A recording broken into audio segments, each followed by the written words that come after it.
Today we're going to look at Labyrinth, War on Terror, card by card. We hope you'll join us in exploring this amazing game. This is Legendary Tactics. All right, so we are going to take a look at each card in turn in this game of Labyrinth. And we're going to start with card number 1, and we're going to work our way. I think we're going to do, basically 10 cards or so per video, so people don't get too overwhelmed. And we're just going to give our thoughts as to, how to play this card, what we like about it, what we don't like, that kind of thing. Yeah, so our first card is Backlash, US event, and it's a 1-op card. It does have the there is a requisite, which is play if you can select a plot in a Muslim country. Yep. If unblocked, the plot subtracts rather than adds funding. Yeah, and if a WMD, then funding goes to 1. So from wherever it was. Pretty punishing, potentially, if the scenario is just right. Yeah. Now, as the American player, I think you can hold on to this card until basically the end of the turn. You might even carry it over to the next turn if you can spare it, because nothing hurts more than instead of the plot going from 4 to 5, it drops to 3, right? And hurts there, because a lot of times, especially late in the turn, when the jihadi player is scrambling to get a funding or two to overcome the one funding drop that happens every turn. This can be, like a double whammy. Yeah. And as far as the jihadi goes, there's ample opportunity to drop this card whenever you're, if it's in your hand, you can easily mitigate this card. Yeah, you just make sure, or you could even let the event happen first and then do a one-up plot somewhere. Yeah, that's right. Yeah, exactly. Yeah. So it's a pretty marginal card, and it's only worth 1-op. So that's probably one of the reasons why. So the only way the U.S. player honestly is going to use this is either, if they use it for ops, it's either going to go into reserves for another play, or it's going to be used as a war of ideas on one of the Schengen countries or something like that. So you're much better off holding it until the last possible minute. And one thing I would say about this card, though, is depending on when you get this in the game, if you get this late game and the WMDs actually are in play, yes, you can really punish jihadis with this. Because a lot of times they're doing the WMD so they can get their funding to maximum. That's right. I know, obviously, it doesn't work if the plot's in the U.S., but But regardless of that, it's a pretty. It can be punishing depending on when. So yeah, exactly. But again, it's a very narrow kind of situation. Yes. Okay, let's move to the next card in line. Another 1-op, and it's Biometrics for the U.S. So, it seems like the first half of the deck is going to be we're probably going to be talking about all U.S. events, and then it'll switch to the so we'll maybe take a U.S. and then a jihadi approach. Yeah. Now, Biometrics, again, a 1-op card. To be honest, I don't see a tremendous value in this card, because it only affects travel to adjacent good countries, and so if it's fair or poor governance, it has no effect. And basically it blocks people from, blocks the jihadist player from sending any cells, by air, basically, to wherever they want to go. Yeah. Which is always, to me, like, I know I've played against some players that have used that, and sometimes you need to. But a lot of times it is just like...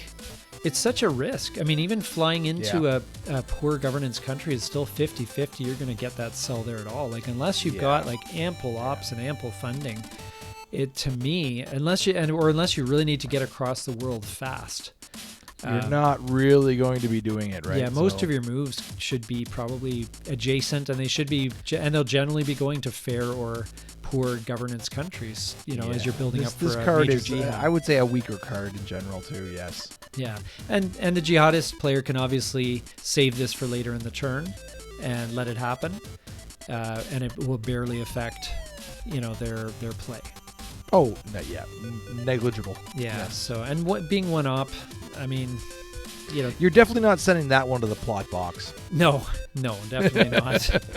Yeah. So. And even as the U.S., it's more than likely this is almost like a card for the reserves. It's like an auto. Yeah. Like yeah, I guess not a very strong card. And it might depend on the style of play of the person you're opposite, but because sometimes there may be a situation where the player loves to fly cells around, in which case this maybe can limit them. Obviously it can prevent a lot of travel in Europe. So if as the US you play it early, there's a part in the game which I always call especially in Let's Roll, that scenario where I call the jihadi tour of Europe, where you get a cell or two in Europe and then you just hit every country just to test them. And if the US is hard on terror, you're hoping to get a whole bunch of them soft. So this blocks that, but only for the turn. So it's not like something that's a permanent fix, but it just kind of like delays that, I guess, for a turn. But anyway, it's not a terribly useful card in my opinion. It's probably not going to be used for the event all that often. Now the next one can be kind of interesting. CTR. CTR. Yes. Now you do. The Americans do have to be soft. Yes. But it does actually block a number of different jihadi events. Yes. Loose nukes, HEU, and Kazakhstan. So it can. Yeah, and each of those events are basically give the jihadi player an opportunity to get a WMD. Right. So it's all, so if you can wait until the right circumstances, if you are already soft on terror, if you have Central Asia as an ally or neutral, which is more likely neutral, to have a CTR in each of those countries. Russia and in Central Asia. In Central Asia, if it's ally or neutral. Yes. Yeah, then it blocks. So I mean, you're placing a minimum of 1, possibly 2. Yeah. So that's pretty good. Yeah. And really, it can be a very useful card. Yeah, absolutely. But the only downside, very situational. Like exactly. Exactly. And I think we're going to find that as a general theme with a lot of the cards in Labyrinth, that's situational. Yes, true. It's true to some extent. Although a card like Backlash is useful at any time. It's always welcome in my hand. CTR is not like, it's only one op point if you can use it. If it's one up card if you can't use it, which isn't that big a deal. But anyway, so that's kind of our view on CTR. The next one, Moro Talks. Actually, this next one, Moro Talks. Actually, I would say for one op to lose a funding and block another card is not a bad card to play for one op. Yeah.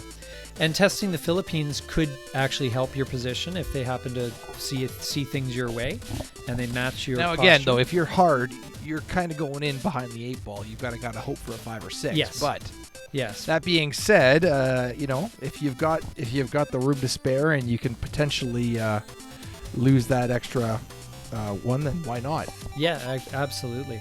And I mean, I'll take that -1 funding as well. Like, that's obviously a good thing. And Abu Sayyaf to me is an amazing event. It doesn't change the game overall. In my games anyway, I've never seen it be that big a deal. But the Philippines is positioned right next to the U.S., so if it's kind of like having a base literally next door. And it's not blocked, very easily. So, I think it's in most cases, I'm going to play this for an event. And generally, I'm going to play it for the event towards the end of the turn, especially if it's in the last 2 cards, like the U.S. drops. So that's our thoughts on Moro Talks. Yeah. And then we come to Nest. Now, Nest is probably a must-play event for the U.S. Yeah, and you're going to want to definitely plot this one away if you can, or mitigate this as the jihadi. Well, the only way you can mitigate it is if you plot if you do a plot, but it's only a one plot, like a one op for a plot, and this is an event that, I mean, again, it depends on how the jihadist player is planning to win. And most times they're planning to win by getting enough Islamist rule countries. Yeah, that's true. Man, yeah.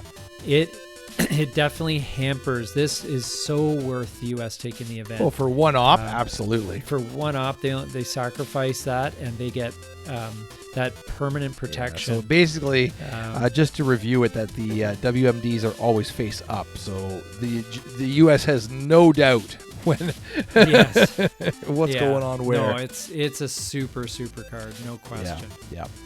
Yeah. So I would say this is a must play for the U.S. and pretty much, would you say it's a must plot for the jihadi? Yeah, player? I would say so. Yeah. I would say you've got it. I mean, unless you got a really bad American. Yeah, event, depending on your situation. And again, like you say, how you plan on winning. If you know you're not getting the WMD into the U.S., then if you have to, then you can sacrifice. Which realistically does not happen very much. No, like no, it's not that I've the played. typical way we win it, or I win it anyways, jihadis. Yes. Yeah. I mean, it on occasion you'll pull it off, and it's usually because you get into the U.S. with a martyrdom operation, and it's a 50-50, and the U.S. picks wrong. That's that's how it generally happens. how it's going to happen, if it's going to happen. Yeah. So moving on from there, we have sanctions. So, play if the Patriot Act is in effect, and if it is in effect, then -2 funding. So again, it's another situational. Yeah, but Patriot Act is one of those events that you're probably Sanctions? as a U.S. player you're gonna want. No, but I'm saying the Patriot Act is you're probably gonna want to play that. So it's not only because the event itself is good, but because it also allows sanctions. Right. And it activates this. Okay. So the sanctions card, you're only giving up, again, one op, but to hit the jihadi player for -2 funding, and especially if you happen to pick up 2 of these in one hand. Yeah. This could be a really punishing card to play as your last card, too, of the round. Absolutely. So. And I would recommend that for every U.S. player that's looking for some tips. All the funding cards, even like Moro Talks or any of the ones which hit jihadi funding, you want to play it at the end, preferably as the last card of the... And that way, the jihadi goes in with lower troops availability, lower cards, more importantly. Yes. Yeah. And there's just a lot of punishment that can happen. And you love to do that. You love to just hamstring me on the last card. I always hold my breath as you're playing your last U.S. card because I never know. Yeah. Because, like if you play it, because there's also the funding drop at the end of the turn. That's right. So playing sanctions at the right time can actually turn into a 3 funding drop. Which can take you from 9 to 6 or 6 to 3. Right. I mean, basically, it costs the jihadi player a card the next turn, which is huge. Yeah, it's huge. So I actually think sanctions is kind of sneaky, but it's actually one of the best U.S. cards in the base game. Yeah, it doesn't look like much, but the power that it has is absolutely. Well, the nice thing about if you have it in the jihadi hand is you can mitigate it quite easily. So that's the beautiful part of it, especially if you happen to have Patriot Act as well. You can play it before Patriot Act. There's a lot of ways to sort of dump it. So that's the good news. But although really, again, it'd probably be something you would plot. Not necessarily. If I had Patriot Act, I'd be playing sanctions, then plotting Patriot Act. Yeah, something like that. Yeah, so you got to bury that. Yeah, there's definitely ways around it. So no. Yeah. And it is limited, and Patriot Act is tough for the U.S. to give up because it is a 3-up, card, which you don't have a ton of. But I just think combined with sanctions, it's a powerful event. You got to do it because, as I said, if it's in effect, sanctions is a powerful. Yeah, and if you happen to have both as the U.S. player, then you're kind of laughing. You can really punish the jihadis in a round. Oh yeah. And speaking of punishing the jihadis, the next one up is Special Forces. Yeah, and you know what? As far as the jihadis go, when I have this card in hand, and I often do because there's 3 of them, it's kind of a fly in the ointment. It's like an annoyance that you just kind of have to accept it's going to happen. And I would rarely plot this card. Yes. Yeah. But I mean, it's something where you can mitigate it too. If you move your guys, move some guys away from a country with troops, then it has no effect. Right. And although that is tough because usually there's troops in Gulf states, enough places that are going to Pakistan, at least have one Afghanistan. person. Yeah. So the troops requirement covers a fair amount of territory. Exactly. But You never know. You might get lucky. Yep. Yeah. And depending on where you're at, you may want to move them away anyway, and perfect timing, and then play it. Now, I'm curious though, from a U.S. perspective, is there times where you would actually instigate this card to great effect? Well, anytime I think you can remove the only cell in a country. So let's say you've got a country to good, and a cell is sitting there ready to plot or do minor jihad or something. This is good just to take away that risk. Also, you can, if a you got some of the jihadi players lining up for a major jihad, to play this card and reduce them from 5 to 4. It delays things. Then they have to recruit another cell. And maybe they have to travel there, and it buys some time. Yeah, it's not a game changer, but it can buy some time, and it can upset or at least delay the jihadist plans, which is always a good thing. But it's not a game changer, and it's probably the event is worth more than the one-off. But I like it though as a card. It is nice to see, because as I said, if you target it well, like let's say you don't have CTR in place and there's a cell just sitting there in Russia or in not Russia, in Central Asia, and you happen to have a regime change going on in Afghanistan, well, you can use this to take away the possibility that they'll roll and get a WMD. Yeah. Which brings us to the next card, which is Abbas. Yeah. Now, this is a great U.S. event, as long as you meet all the Well, I was going to say, isn't this one of the first dominoes that has to fall in a long chain? Kind of, yeah. I mean, it definitely sets up the quartet event, which is quite powerful.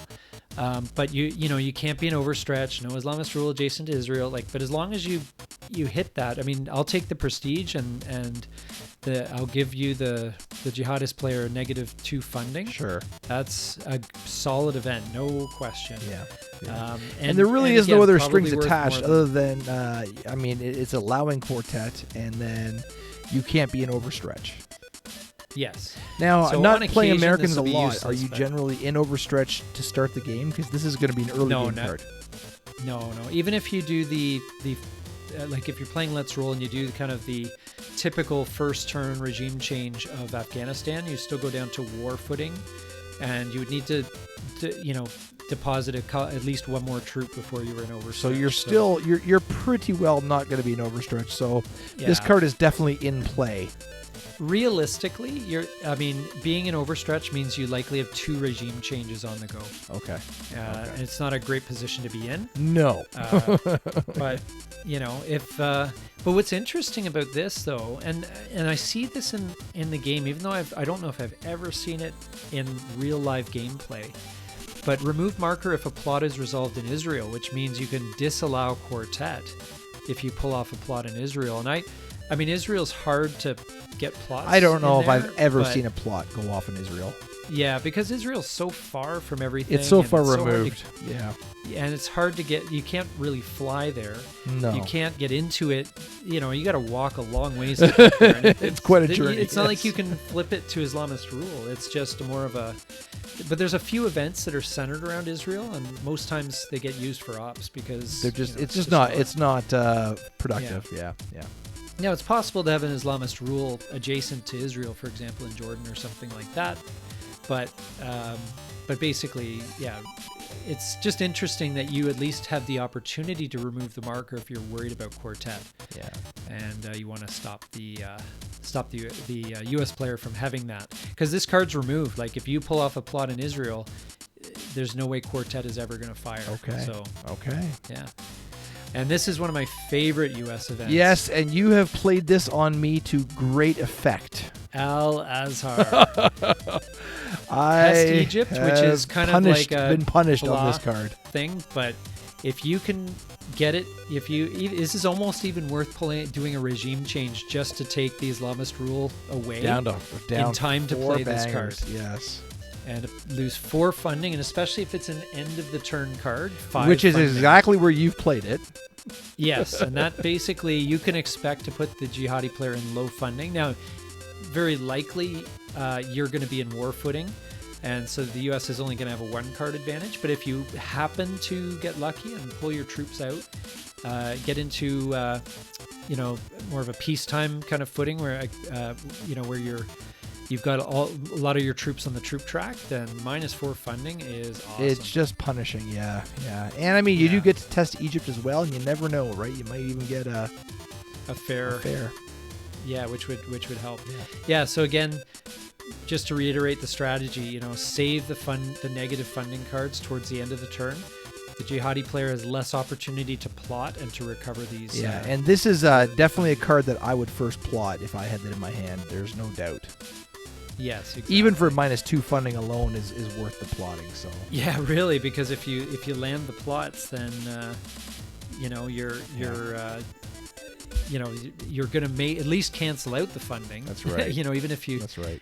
Potentially if you don't get blocked by if plots aren't alerted. But anyway, all right, Anbar Awakening, and this is a card that's a perfect example of why I think the different scenarios, you got to play different scenarios, because if you play Let's Roll or You Can Call Me Al, it's very rare for Iraq or Syria to enter into serious kind of gameplay.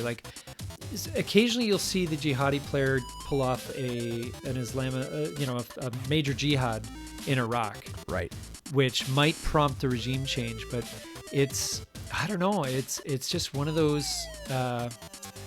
one of these cards that I just don't find it's not very effective, to be honest. I would imagine from the U.S. perspective, because I never have a problem playing this card in the game. Yes. Because generally I can mitigate. You don't generally have troops in Syria or Iraq, so. Yes. Well, certainly not in Syria. As I was saying, the only chance this is ever going to have an effect is if you've got a regime change going on in Iraq, which is because we've played the base the first two scenarios, you just don't see Iraq get. No, I don't know, in my experience, or at least Iraq seems to be the one that gets flipped to Islamist rule last. Yeah, so you don't have generally the time. To get in there. And so it's very situational. It's not a bad event. I mean, you get 1 aid and a prestige, and you block Al-Anbar, which is a pretty decent jihadi event. Yeah. But I don't see the requisites, right? The troops aren't going to be there. Yeah, if I had that situation, I'd probably play it for the event. Sure, it's a great event for. But that's where different scenarios and so forth might, this game change the flavor of that card, right? The longer the game drags on as well. If you're playing a longer game, you get into the second or third deck and no one's won. Iraq usually is in play at that point, and that's when this might be a little more effective. Yes, because that's something I noticed when you play a longer game. There's suddenly there's more of the board that comes into play. But when you're playing a 1-deck game, it's all focused around Pakistan, Afghanistan, Indonesia, Saudi Arabia. You're focused around the same kind of spots in general. And Iraq is usually one of them, but usually too late to really have this card up at the right make some moment. Serious hay, right? Yeah. So that brings us to our first 10 cards of the series. Yes, and we hope you enjoyed. We hope you learned a few things and got some strategy out of this. Yeah, don't forget to subscribe if you get a chance. Thanks so much for watching. I'm NATO. I'm Cax.